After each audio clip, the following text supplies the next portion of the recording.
Here, I'll go get a hat on. Hang on, I can come up with something. I've been lazy, so I was gonna save the Halloween stuff for tomorrow. Oh my gosh, this is definitely the laziest Halloween costume I've ever put together. Like usually I'll at least wear an orange dress with this hat as like a witch, but this time I was just like, thank you. I did my hair and makeup for this the other day, but I decided not to do that for today. Fair. So, I didn't put on any makeup either, so. So instead I'm just wearing a poncho. Wario. It works. Well, hey guys, thanks for joining us out there in Facebook land or YouTube, wherever you're watching. And this is our first official meeting of the Dragonfly Movie Club. So that's exciting. We hope to, I think that's Tim. If you don't give StreamYard permission to access your Facebook account, you show up on our end as Facebook user. So Facebook user, who I think is Tim, there is no link. This one is just streaming to either YouTube or Facebook. So wherever you happen to find us. So okay, here we go. There's my costume. Oh, nice. Wonder Woman. Love it. It's Tim. Yes, I figured as much. Well, Rebecca, would you like to start us off? Sure. I didn't bring up my Wikipedia page this time, and I don't know things off of the top of my head.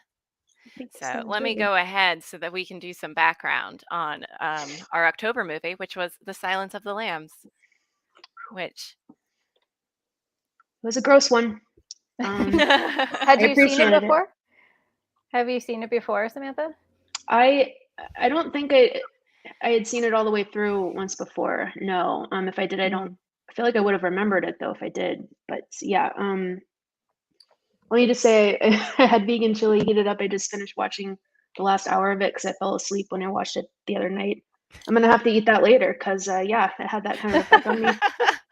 But I was happy to have seen it because it's, I guess, an iconic movie in this genre. It is a classic, that's for sure. Yeah, classic. So just as the background, this movie was released on February 14th, 1991, which is hilarious to me that this is apparently a Valentine's Day movie. It had a $19 million budget and it grossed $272.7 million worldwide, which makes it the 5th highest grossing film of 1991. Directed by Jonathan Demme, written by Ted Talley, neither of whom do I know any of their work, so me neither. Yeah. Interesting because when I was in film school, I think I mentioned on one of our Dragonfly calls, we did cover this movie in class, but I don't know if we ever even went over the director or if that was important to the conversation. Usually it's not, like, unless it's something very, very specific, like Wes Anderson, who, does all of his stuff and has a very, very specific style. Nobody really talks about them. And there is one thing that I'm trying to get better at recognizing, and that's because, one, I've worked in it, and two, I think it's a very important job, is the cinematographer, who, fun fact, doesn't get, like, billing on, like, movies. Like, they don't get points on it. It's a work for hire position for the most part, which is really too bad because cinematography is literally the entire vibe of the thing. Yeah, it sets the pace for the whole movie. Yeah, so the cinematographer for this was Takashi Fujimoto, and he has done a lot of work with Jonathan Demme, M. Night Shyamalan, John Hughes, Howard Deutsch, and Terrence Malick. So he has a very he does a lot of work on things. It seems like he has retired, but like he did The Sixth Sense and Signs. So. And now that I know that, I can like see the similarity in like looks. It is the John Hughes makes sense.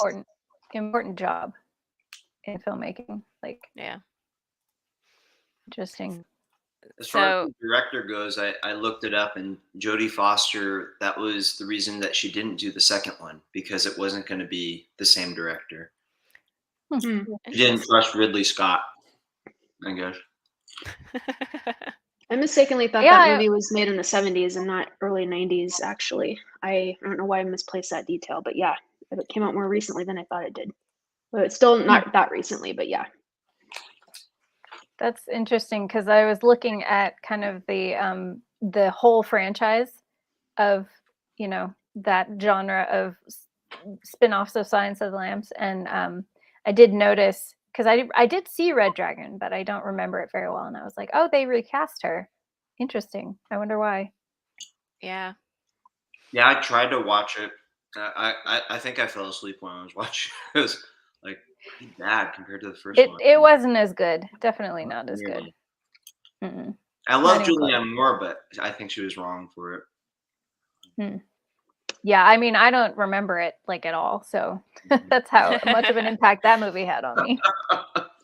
Remember the brains eating? Well, Julianne Moore has done some movies I've liked. Yeah, she's a good actress. Mm-hmm. But yeah, in terms of the Silence of the Lambs, it's been a very long time since I've watched this movie, and I like to define this movie as one that fell into the category of movies I watched when I thought it was really cool to be into movies, and I didn't actually like watching movies. Which means I watched this when I was like 19 or 20. To be fair, there are a lot of movies like that, and I think those of us who are like involved in arts and media go through a phase like that, because I did that as well and watched like you know, Requiem for a Dream and Pi and all the artsy movies that are like really edgy, and yeah. I like Darren And I was like, Aronofsky too. yeah, Requiem So for a yeah, Dream is an intense one. very, yes. Almost traumatizing. Yes. But I maybe still it should think be. about parts of that movie. Should it be shown to middle Floating in my head. schoolers or high schoolers for drug education? Probably not. Hmm. But Or not. So you Yeah. had to watch and analyze this movie for film school. mhm. I never went to film school. I've never had an education in film besides experience. So, but there is still a scene in this movie that I've watched an analysis of, and I feel like I went to film school for. And it's the thing that I feel like is shown to every film student. Which one? It's the red herring of the knocking. Ah, So when the FBI goes to knock mhm. on the door in Chicago and you watch him go open the door. Yeah, that is a trope that is used a lot now, but I think at the time it was a little bit fresher. So it obviously inspired a lot of people to, you know, go the same route. I feel like that specific scene is like the scene that most people, it's what Ryan was like, yeah, I had to analyze this very specific scene in film Yeah. school. I think what we talked about in film school was not only that, but also the use of cinematography. Like the name of the cinematographer doesn't sound familiar to me, so it must have come up. I just didn't remember. But like the use of how, like the very tight, close shots of like deadpan into the camera, and how that conveys like an element of closeness, even when they're sitting very far apart from each other. When he's in the cell and she's on the chair. That's actually a feature of the director, Jonathan Demme. Mm. So he is big into, they're called claustrophobic shots. And I really like it because the entire movie, it's Jodie Foster like interviewing Anthony Hopkins, but like whenever somebody's having a discussion, they're talking to you like you are interviewing them, and they're usually answering questions. Mm-hmm. Yeah, it feels like it gives a feeling of intimacy as a viewer that, you know, was quite unique for the time. Yeah, I made Anthony Hopkins creepier. Yep. Oh, He was I pretty forgot how creepy. good he was. He was so good. There was a note that Miguel made when I first started talking about this movie and how we were going to do it for a club, and that was that Jodie Foster and Anthony Hopkins never met. That is actually not true. but it also is true. They were on set at the same time for a lot of that, but they shot it so close together in time frame, so they just went scene, scene, scene, scene, scene, that they never talked to each other outside of having scenes together. Mm. So That they never makes actually sense. met each Yeah. other, but it wasn't because they weren't in the same studio. Right. It When was he said that, I was like, okay, I can see like some parts of it where they may not need to be in the same room to shoot certain scenes, but there are 2 shots of them in the same room together. So yeah, I think like the reflections on it, and then there's they've definitely been in the same room. There are parts of it where I was like, maybe they aren't and they're doing this separately. Too early But for CG. maybe. Yeah. But I added to the also dynamic. yeah, I know that Jodie Foster was scared of him. I would be too. Fair So enough. So it made I it think realistic. that added yeah, I think that added to her character development. And like in their characters were not supposed to have interacted physically, other than behind on the other sides of the bars. So it might have added to that effect. Yeah. I feel also like sorry. Oh, I was gonna say, I feel like before I started this, I should have put out a spoiler warning. I think that Well, people mostly should know, but Mm, yeah, I mean, I won't obviously, give if we're anything away. discussing a movie, we're going to spoil things. yeah. Yeah. Have we revealed anything that's should be considered a spoiler yet? I don't know if we have. Right? Other than the knocking scene, I think that's the Mm. only only Okay. time I've actually really talked about any aspect of the movie outside of the other parts of it. Who would be spoiling it for? Whoever's watching who hasn't seen it, Oh, okay. It's a may leave an 30-year-old angry comment. movie, so Yeah. they've Don't- had yeah. enough time. Yeah, you're right. We could just put a spoiler. Do not watch until you've seen the movie, unless you want it to be spoiled. Yeah. Oh shoot, I had a point that I was going to bring up, and now I forgot. It'll come back. I'm still trying to work out the format for how to have these discussions, because like there are parts of this movie that I'm like, oh man, this is a point, a topic that I would love to discuss with people, but like I don't have a format to bring them to the table. One topic that we talked about a lot when we were analyzing this film in film school was just the progressive nature of the lead character being a young FBI female agent, and just like and I know we talked in class a lot about the sexism in the movie, whether implicit or explicit, and stuff like that. But rewatching it again now, I think I had expectations, or I had a memory in my head of it being stronger than it was, and actually it ending up being a very empowering movie coming from a female law enforcement perspective. On the flip side, I've always said this about movies from especially the late 80s and early 90s, is they're all pretty progressive. Like when you watch them, they are like, a lot of the people in power are women. There's a lot of very powerful women, and there's a lot of very powerful people of color in them. And then it all just disappears and goes back to being white men in the 90s. It's so interesting. Yeah, the trends in that. Yeah, it was a political shift that coincided with it, and the movie industry took that with it.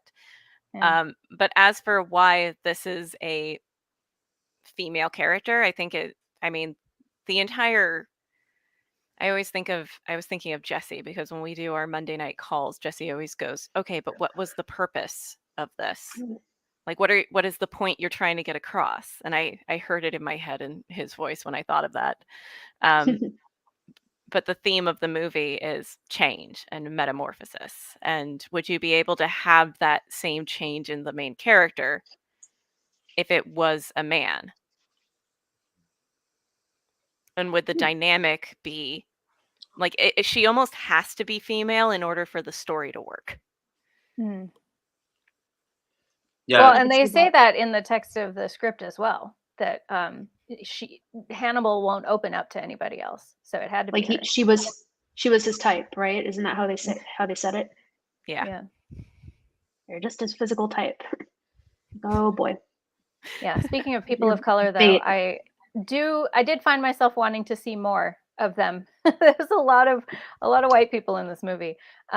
With the exception Yeah. of the guard who lets her into the cell at first. And I thought he was going to have like, and I, having come from watching this movie like 15 years ago and not having a super strong recollection of just every single scene, right?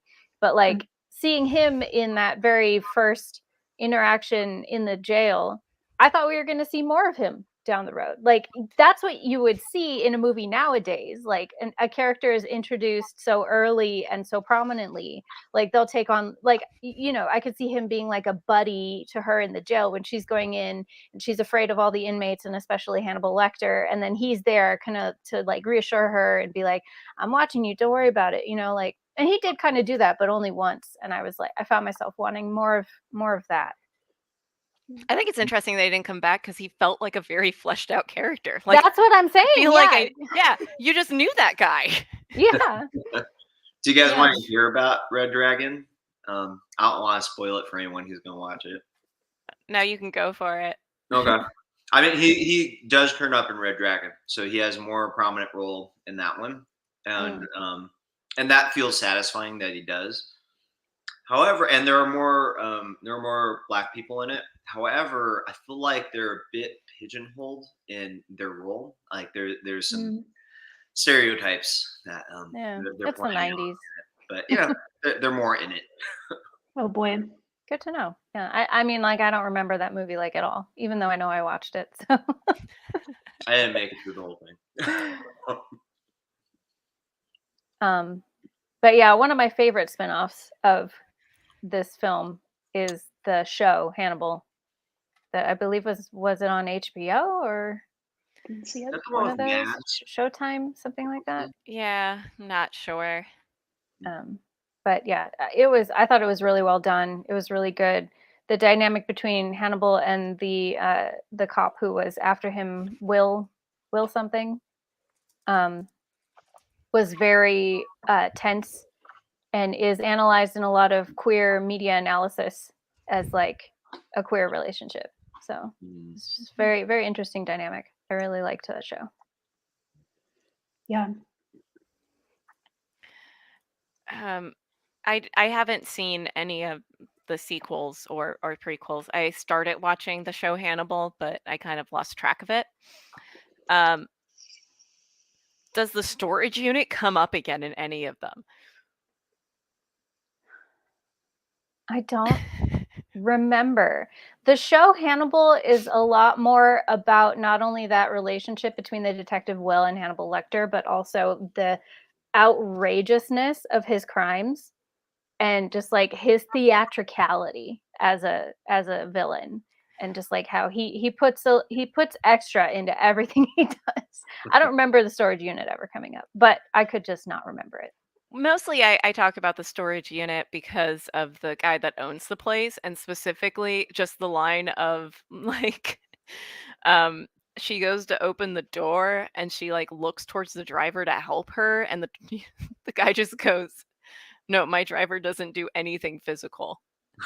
Yeah. And then like he was just like a character, like yeah, and he never comes up again, and I was like, I don't have enough knowledge of like this universe, I guess. But it feels like it's a story. It feels like it's a reference to something that was. It's just a weird character. Yeah, it's an odd moment. Like I liked it, but I didn't know what to make of it. I was kind of like, is there a difference? Is this a call back to like some? It must be a call back to the book. Maybe. Yeah, I haven't read the book, so I have no idea about how it fits in. Yeah, I don't know. It just like, what is this Van Helsing character that just showed up with his beefy driver who won't lift a finger? Tell me more. I feel like this movie has a lot of those kinds of cameo moments where like you get a character for like a second on screen and you don't see them ever again for whatever reason. And yet they're better fleshed out than like the movies that are like 3 hours long. Yeah, this movie was shorter than I remembered too. It was only 90 minutes. It is 2 hours. It's a 2-hour movie. Yeah. Or yeah, you're right. 2 hours. I thought it was more like 2.5 or 3 hours at first.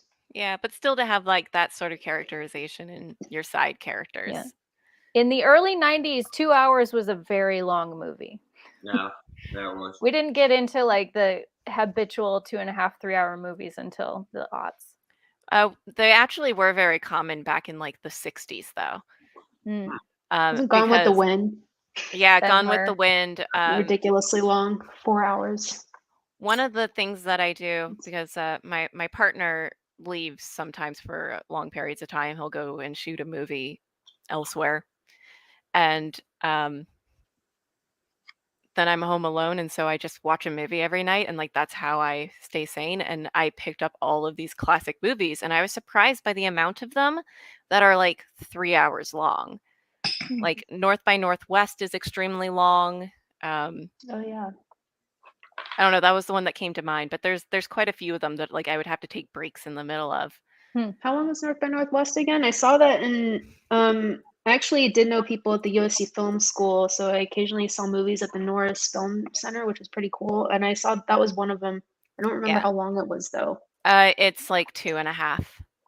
Yeah. It's interesting too because very old movies came from the theater tradition, so that could be part of why. And Yeah. they also used to include intermissions in the middle as well for the same reason. Yeah, So- Gone with the Wind had like I don't know, 3 intermissions. They had the mid movie intermission and like I know they had the entrance music and then the entering before the second half of the movie music. Interact or whatever it's called. Interact. Yeah. So yeah, I made it through that one. What's that? I'm not sure I made it through Gone with the Wind. Yeah, I've never plus it seen has it's controversial, for I think obvious reasons nowadays as Yeah. well. I think the Classic Movie Channel pulled it from there. I think they pulled it from showing in 2020. After May 2020. It is a bit of a Confederate apology love story. Yeah, Oh. good way of putting it. I thought Scarlett O'Hara's antics were kind of ridiculously hilarious, though. I think that was mainly what I remember about that movie. Oh, she's kind of silly. It's funny to watch, but besides that, yeah, not worth watching more than once, I guess, in my opinion. Yeah, I've never even seen it. It was in the theater. It came out in the theaters for anniversary when I was a kid. I don't know if you guys remember that, but I remember It's it like- happening, but I never, it wasn't a movie that like I grew up on, or, a lot of people grew Me up neither. on that movie and it just wasn't part of my family. So I never really got into it. yeah, me neither. I just remembered Scarlett throwing porcelain and shit like that across the and breaking furniture and porcelain. I'm like, oh, okay. She's a little out of control and Man, I'm gonna have to do more research on where that character came from because Scarlett O'Hara. no, the owner of the storage unit. It just was such a peculiar moment. Man, Uh, back in those days, that's how a lot of actors got their start. Like just with that kind of like little character cameo moment, and then they got picked up from there. In a way, it's a tool to empower Jodie Foster a little bit more because she has to be so physical and she's so small, and like these big dudes are like not helping her. And she right. has to cut Yeah, for herself sure. on, the rusty nail, and Yeah. I found it to be a quite feminist movie, as a matter of fact. I think my favorite scene in the entire movie is all the police officers just drinking coffee around a body that's waiting for an autopsy. um Yeah. yeah, it was just like this weird moment where she had to take like control Mhm. of Yeah. like the situation, and it was just like a bunch of dudes, and it was just so weird because like I think one of them picked a coffee cup off of the body. Yeah, that was a great moment. I had forgotten about that part. Oh yeah. I think there was a shot where she's just surrounded by suits, right? Like she's just completely Yeah. like in the boxed funeral in. home, yeah. That was a good shot.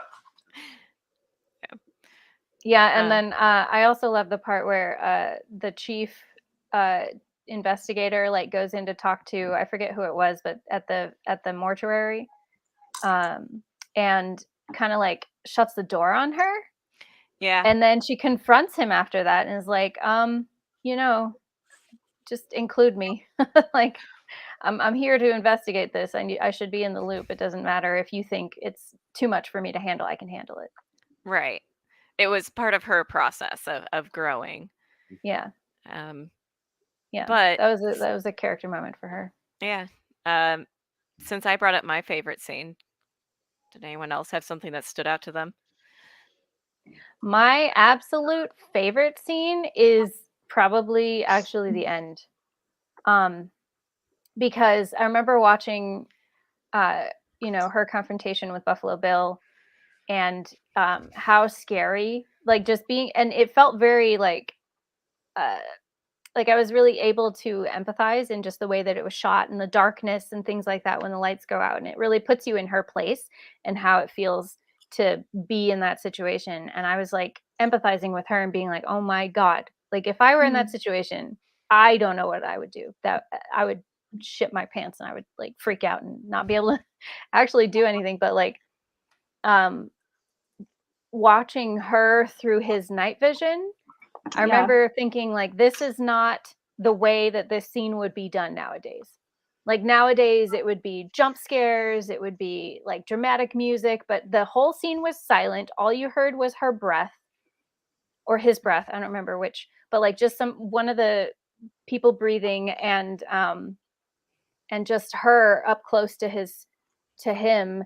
And that anticipation of, oh my God, he's going to get her. He can see her and she can't, and just how tense that moment was. And it would be shot and executed completely differently nowadays. And I just really like how it was done. Yeah, you really get her vulnerability. Yeah, exactly. I was honestly didn't know what the heck was going to happen. Like once that scene was going on, I was pretty tense during that part too. Yeah. I feel that. Yeah. It's also very creepy watching that scene from his point of view. Of just like him being so close to her watching it. It really paints him far more terrifying. Yeah. He touches her hair. Yeah. So creepy. Like I feel like he does a lot of very creepy things up to that point, but he kind of feels he kind of feels like an outside so entity not comfortable until that point.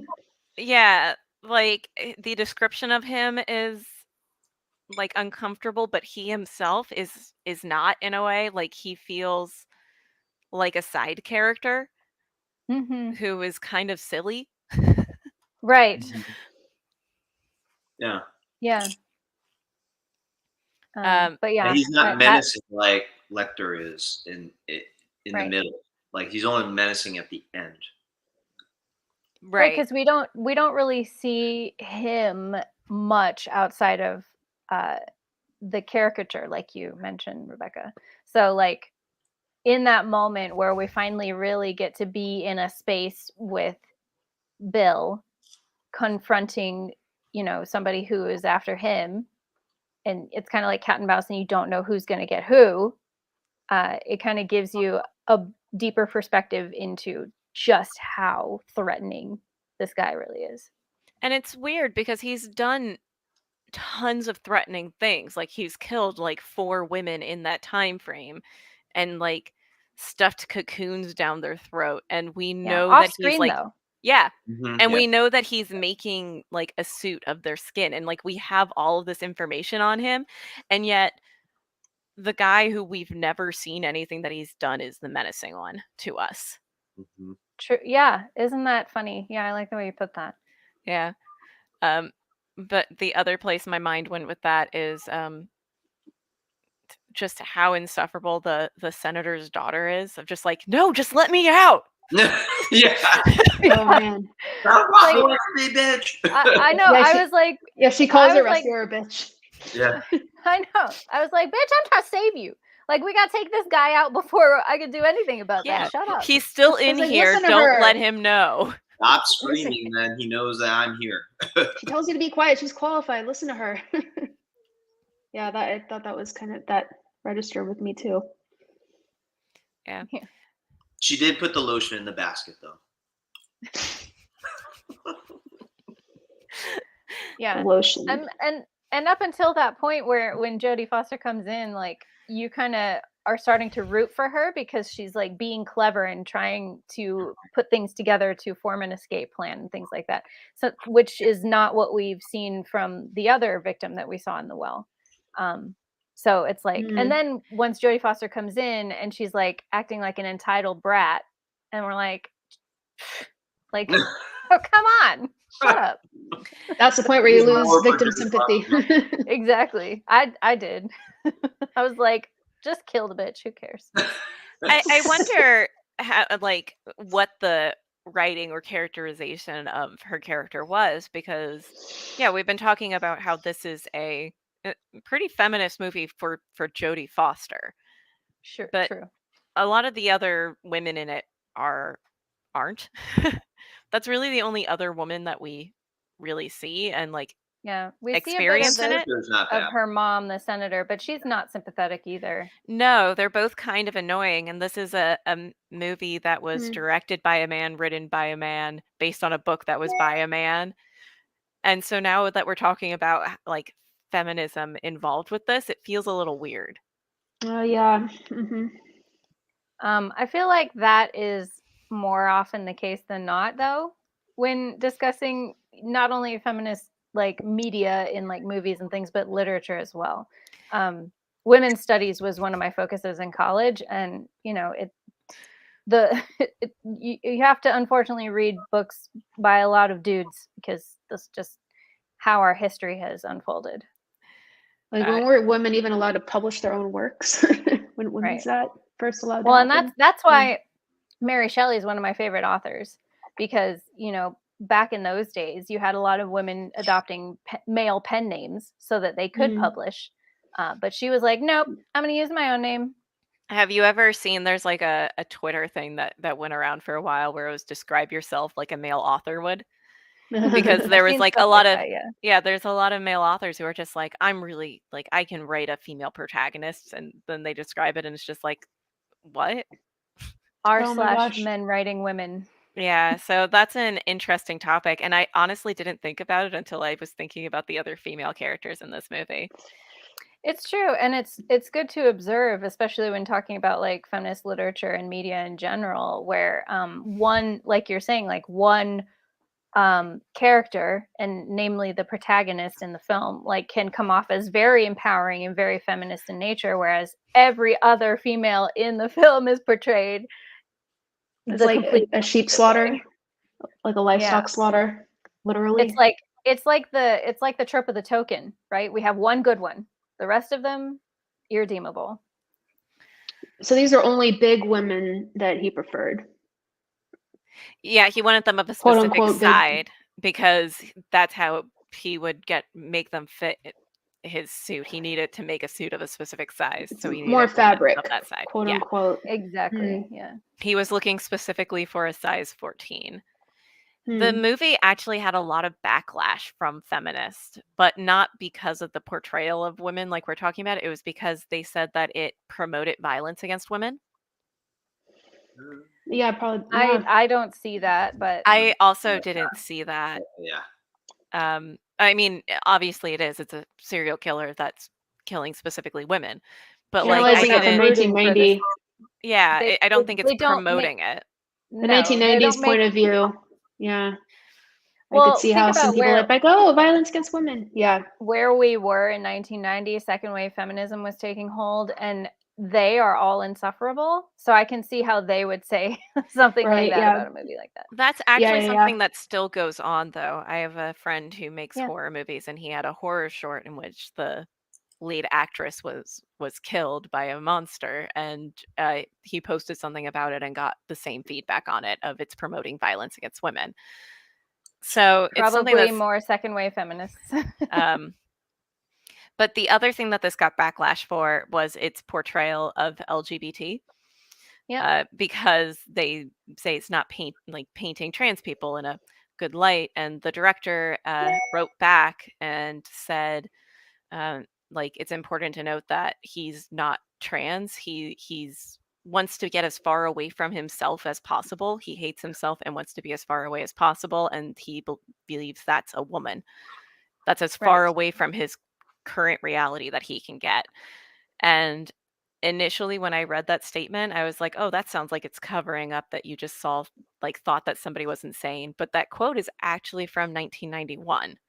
And it's in the movie, actually. I was thinking about that too. The Lecter actually says, no, he's not really trans. Yeah. He's much Right. more horrible than that. Yeah, Yeah. exactly. Yeah, I that's part of the reason why I was looking forward to analyzing this movie again, because now is a very different time from when I was in college analyzing this movie, and I have read a lot. I'm on Twitter way too much, so I hear a lot about the transphobia in this movie and stuff, and people talking about it. But so going in, I was expecting it to be a lot more blatantly transphobic than it was, and I was very pleasantly surprised to for them to point out in the text of the film, hey, this guy's not actually trans, he's just fucked up. Like, we're not saying that this is indicative of trans people, this is just this guy's pathology.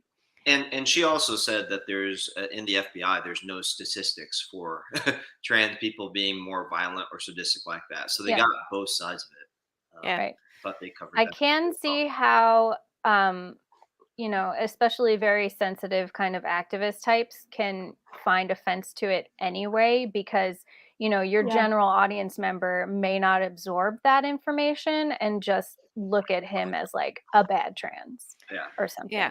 I don't think of it as really a forefront issue at that time either. No.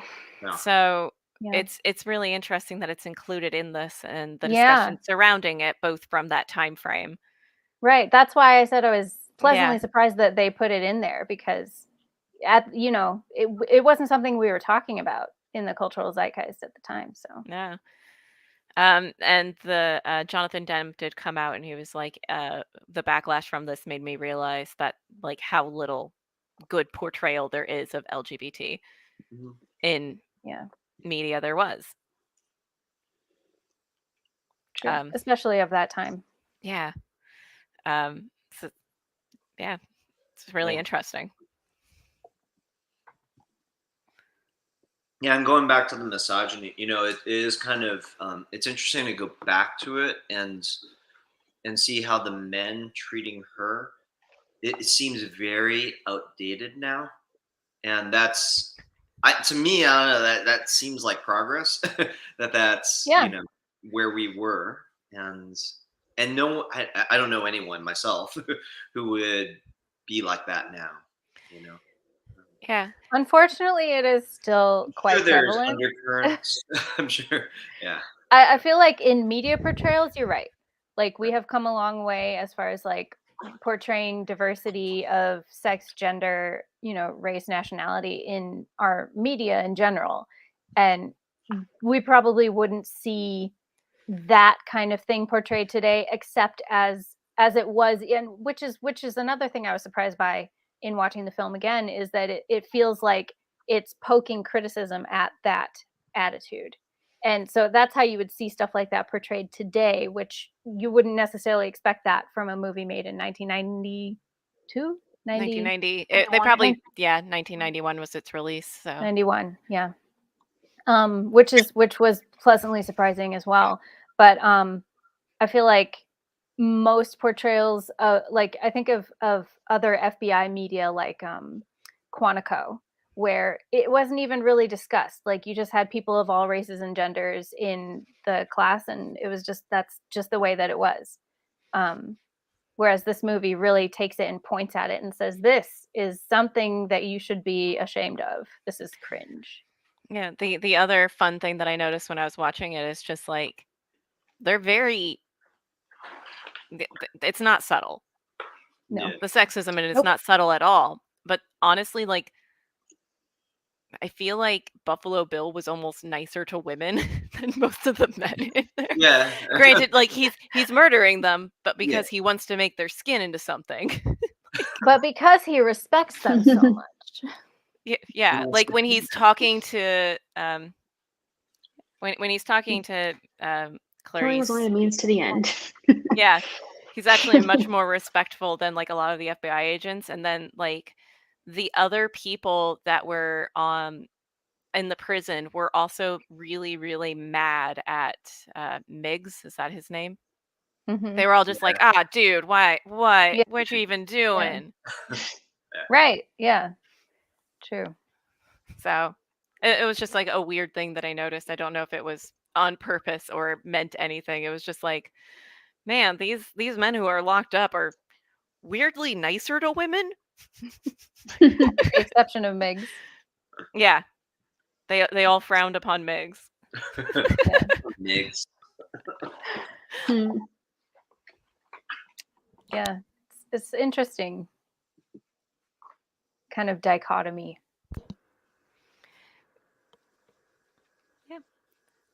Yeah, my favorite scene is boring. It's just the most where he's killing the security guards and he's clearly getting off on beating the one with the nightstick and like, oh yeah, and they lays them with their entrails. I mean, I'm like, oh god. Oh gosh. Yep. Yeah. It's pretty graphic. Joey, have you seen Hannibal Hannibal, the show? Is it the one with Mads Mikkelsen? It's like Yeah. a prequel. Yes. Yeah, I think I saw part of an episode. I was doing something else, so I haven't seen much of it. If you liked that scene, you will enjoy the show. There's a lot more of that in it. Okay. Oh goody, I can get my gore on. No, it's good. I don't shy away from gore at all. Like I've always enjoyed horror media and gory video games and all the things. So this kind of film is very tame in my kind of what I consume on a normal basis. That show, definitely not. If this was too violent for you, do not watch that show. It's 10 times more over the top. So yeah, I think what I liked in particular in the movie is that just the contrast of, I mean, it was shot beautifully. Like it was beautifully shot, like when they're displayed like that. But then you realize like, those are entrails. Like just the tension there is I think partly what I like. That was part of Hannibal's whole shtick, is that he created art with his murder.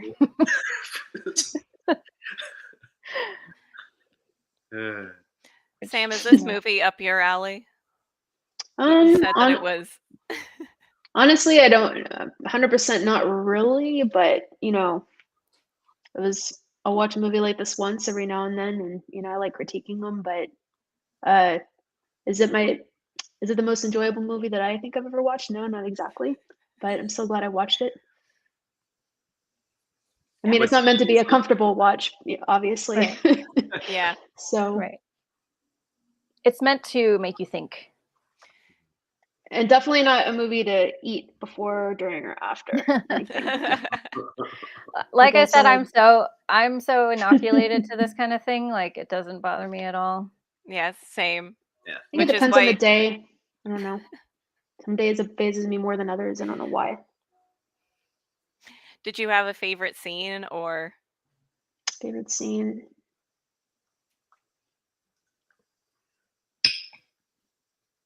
I remember, the opening scene. It's completely unrelated to the subject matter and not really relevant, but the beginning military course that she does, I was like, whoa, okay. That's impressive. Another thing that while I was watching it that would not be done the same way today, because Jodie Foster is a very slight woman. Did she do? She did. There was her no own stunt double. for that. Yeah. Okay, that was. I Yeah. think that's why I was extra impressed. So maybe that might be my favorite part, is that very beginning opening sequence. Yeah. But I was thinking about how, today it would either be a stunt double so that it could be even more impressive. Like she could really run up, fast and like get it done. Or they would make her get in shape, like work out every day for 8 hours a day for 6 months before shooting it, So it wouldn't have been done the same way. But she did do all that herself, and that also is impressive. So like I was like, oh man, I feel so out of shape. I have to get back to the gym. Well, you know, dancer and everything. Like, yeah. Yeah, running, cardio, not really my thing.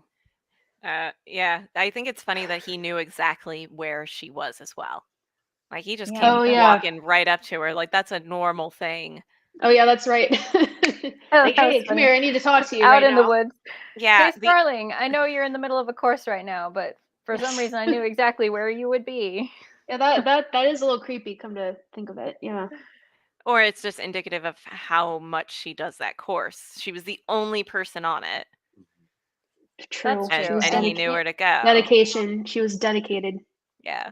I did like I like Jodie Foster's character in this movie. Yeah. I like most of the characters in the movies that she's done. Yeah. I think it's also pretty funny that they did the credits in order of appearance. And so that guy that met her is like the second person on the list. And I was like, who is that? And it reminded me of the beginning again. Yeah. So yeah, it was a good movie. Yeah. It was I'm fun glad to that watch it's it the again. one that I started with. Yeah, there's lots to talk about. Yeah, for sure. Where can you find Hannibal now? That's a good question. I'll look for it. Yeah, I'm not sure. I don't even remember which service I watched it on, to be honest. So it looks like it's on Hulu, but I don't know if that's a premium. There is a subscription, movie so. called Hannibal as well. Right. So. Right. Yes. Not to be confused with. No, no, this is the show. It says that it's on Hulu. Oh, cool. I have Hulu. Don't worry. So How much is Hulu? $9.99 a month? I'm wondering if it's worth it. I find that it depends on the time of year. Like if there's like a lot of shows coming out, then I tend to watch it, or I will go for months without seeing anything good on it. I wish you could just pay per show or pay per view, but I don't think you can do that. You know what I mean? Like if there's one or two things you want to see, but you don't want to pay for the whole entire thing. Yeah. It's good if you like to watch current TV, which sometimes I do, sometimes I don't. But I like a lot of the Hulu originals. Like Only Murders in the Building is so good. It's a good pretty show. easy to find things for free to stream. You didn't hear that from me. Yeah, if you just go on those sketchy sites. Yeah, I can't. Well, we don't talk about that on this. No, we don't. We don't talk about it. Don't do that, guys. Yeah, that's bad. What was it, Beckett, that you said was good? Only Murders in the Building. Oh, okay. Yeah, there's 2 seasons of it now. It's a really, really good show. Really fun, kind of comedic murder mystery. Yeah, it's a pretty good one. I don't have a lot more to add about Silence of the Lambs. Does anybody else have anything that they really want to bring up? Just, and major spoiler warning. I know we've already spoiled a lot of stuff, but if anybody is like a last hanger on of like, don't spoil the, but like when she gets him at the end, and he's just about to come in and grab her, and then she hears, I think it's the goggles or something. It's the cock of the gun. Right, the cock. Was it a gun? He had a gun. He had a revolver. Yeah. Mm-hmm. Right. Yeah, you're right. And then he cocked it to get her, and she turned around and got him right there. That was like impossibly impressive. I know. Yeah. She can't see. She didn't know where he was, and then she just one shot and she gets him in the dark. I was like, dang. Shot in the dark. Yeah. Somebody deserves extra marksman points for that. I was like, no, she's gonna get him. There's no way that he's gonna shoot her first. Like, I know it seems impossible, but it's the way it has to be, right? The rules of cinema. Unwritten rules. Yeah. Well, not in modern horror. Modern horror breaks all the rules. I remember when I was a kid, when my mom would take me to the movies, she'd be like, "The good guy. Remember, the good guy doesn't die. The good, guy or girl doesn't die, or good whoever doesn't die." I'm like, okay. Spoilers. Yeah. Yeah, right. Yeah, she ruined all my mommy ruined all my movie going experiences from that day forward. That's No, she's not cool. true of modern horror, so just be aware. And I know horror is not your thing, but It's sort of like being told to believe in Santa Claus, and you find out they don't exist. So a fun fact about old Soviet movies is that they never have happy endings. And in fact, my dad used to tell me that they used to get movies in from the West and they would cut the endings because there's always a point where everything is Oh, okay. terrible. And they would cut that ending so you never got to have that happy ending. So That's awesome. that rule never really applied there. So it was the rule opposite. yeah, it's the opposite. It's just like, wait, they're gonna win? it's more realistic that way. What they tell kids in the East versus what they tell kids in the West about movies. It's like there's a don't know. specific message. And I mean, not to go completely off topic from, Silence of the Lambs, but I've also watched Chinese movies that have that idea. It's totally on topic. So I'm starting to see a pattern here. Is it like an aesthetic? Like there's some kind of like beautiful tragedy in it? Yeah, kind of. It's always but I feel like one of the more recent ones that I remember is China released their own Mulan movie about the same time that Disney was doing the live action. And I watched it, and it feels like there was a happy ending that they were supposed to have, and you didn't quite get there. Like the movie ends with them in the middle of a battle and turning around and seeing all like comrades coming to help them, and then it just cuts to black, and like that's the closest you get to having that happy ending. That's so unsatisfactory. So So it ends on she might survive. yeah, Yeah, like like a maybe. Hmm. But in case they want to make a sequel. So something. not to go against your mom's rule, but I grew up with the opposite thing for movies. Or I guess not the opposite, because I mean I did watch like Disney movies and mostly Western movies, but like that was always a thing. Mhm. Kind of along that same vein, do you guys know Little Shop of Horrors? Yes. Oh yes.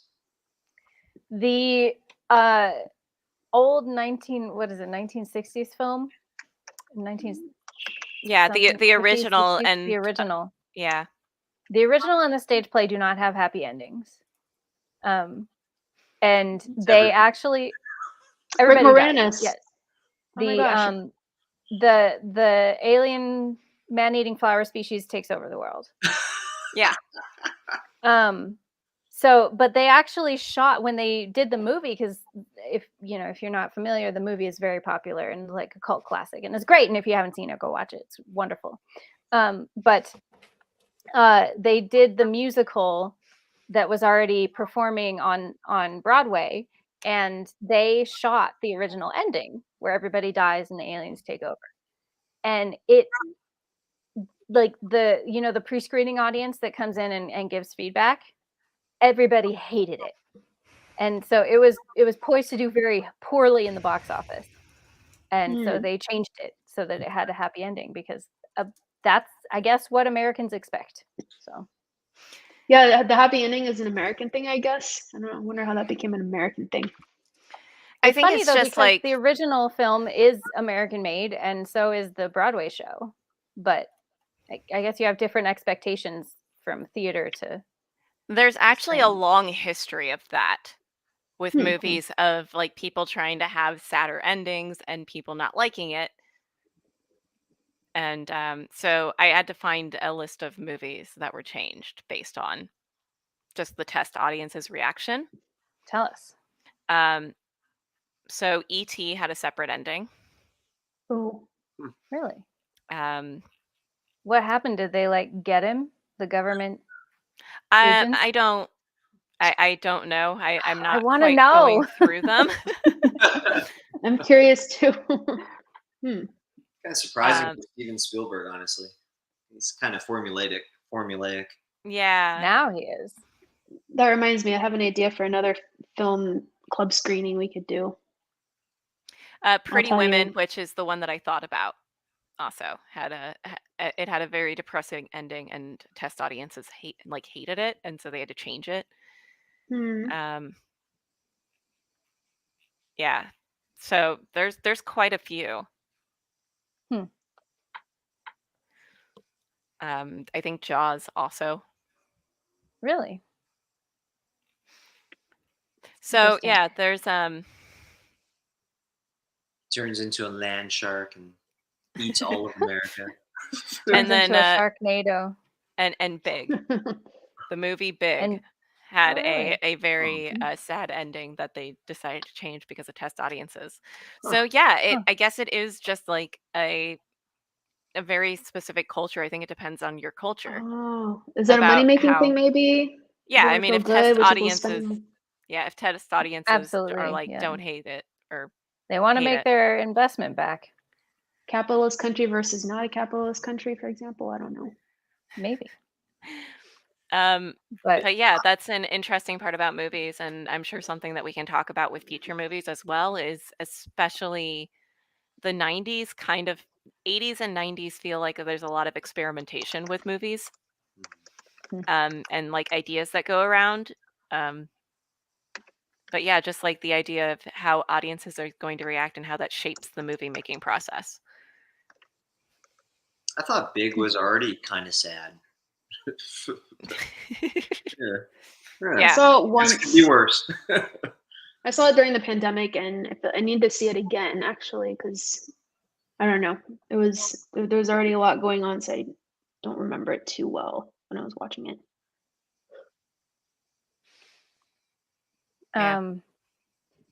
Yeah.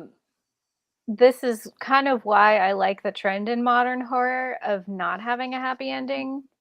Like no survivors, like the protagonist that you're rooting for the entire time, like you expect them to win and they don't. I don't know. It feels more realistic in that way. Whereas, a lot of horror movies have the sole survivor at the end, and it's always like an impossible situation. It's like, Well, come on, that's too convenient.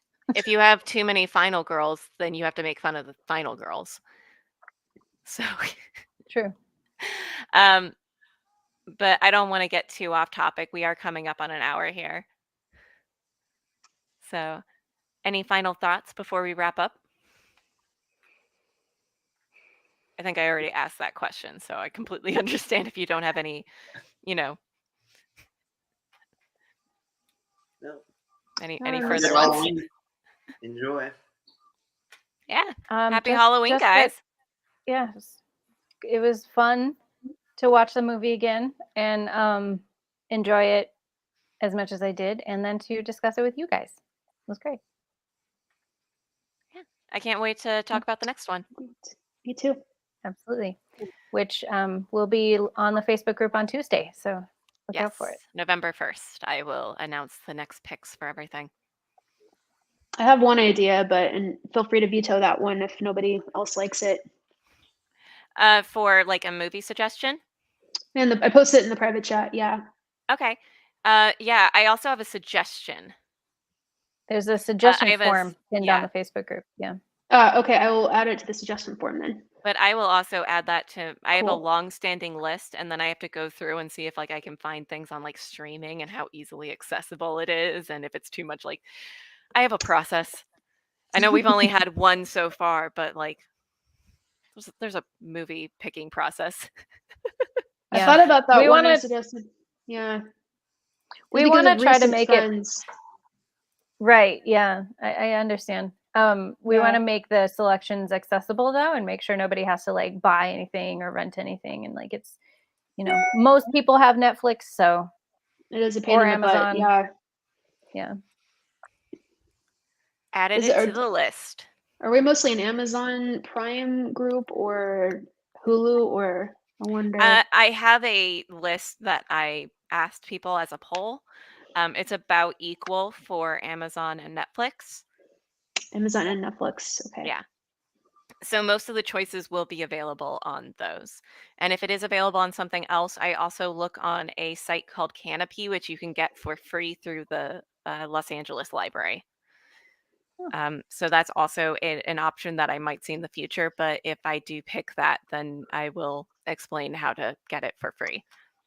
Oh yeah, Hoopla, that's also, I don't know if it's similar to what Canopy is. Is it with a library card you can get access to some movies. I don't know how wide their selection is though, but there's Yeah. some. I would suggest looking at Canopy. They have quite a bit of movies. They do a lot of like foreign films, but they also have a lot of award-winning movies that they get access to. And you get a certain number of movies a month if you have a library card. So we're not doing that one quite yet, but in the future, I might also look at that service just because I know it's something that you can get for free. Oh, nice. Yeah. Well, awesome, guys. Thanks for joining us on your Sunday. Yeah. Thanks for having us. Our pleasure. Yeah. All right. Bye. All Talk right. to y'all later.